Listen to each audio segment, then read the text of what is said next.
Dag sê, ons is geneig om te dink aan 'n argument as iets ongewens. Henny en Pieter het 'n argument gehad en nou het Henny 'n blou oog en Pieter 'n stikkende lip. In logika speel argumentasie egter 'n belangrike rol in die evaluasie van getuienis. Vir die doeleindes van logiese argumentasie gaan ons 'n argument beskou as 'n groep stellings bekend as die premisse, wat 'n ander stelling bekend as die konklusie ondersteun.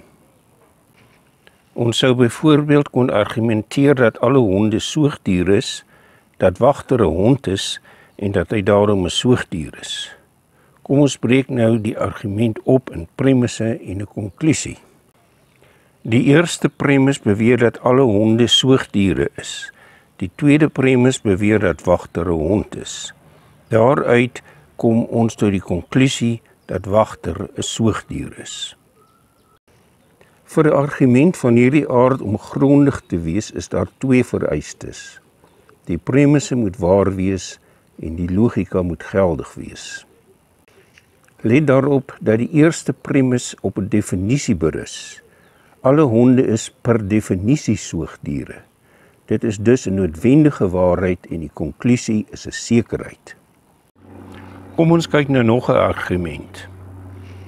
Let daarop dat die eerste premis in hierdie geval nie 'n noodwendige waarheid is nie, maar geïnduseer is uit waarnemings.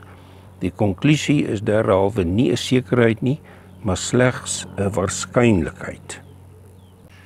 Deduktiewe argumente, soos in die eerste voorbeeld hierbo, bewys dat iets beslis die waarheid is, terwyl induktiewe argumente, soos in die tweede voorbeeld, slegs aantoon dat iets waarskynlik waar is.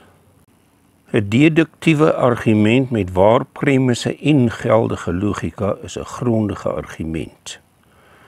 Indien een van die premisse vals is of die logika ongeldig is die argument ongegrond.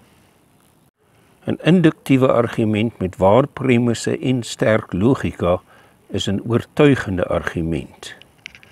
Indien enige van die premisse vals is of die logika swak is die argument onoortuigend. Die voorbeelde wat ons hier beskou het almal die formaat van 'n eienskap wat algemeen in 'n groep voorkom en dan aan 'n lid van daardie groep toegeskryf word. Hierdie formaat van argument staan bekend as 'n sluitrede en is die mees basiese element van redevoering. Ons het reeds gesien dat geldige logika 'n vereiste is vir 'n grondige argument. Maar hoe weet ons dan of logika geldig of ongeldig is? Volgende keer gesels ons bietjie meer daaroor. Intussen, vir daardie ekstra tikkie insig, onthou altyd in vino veritas.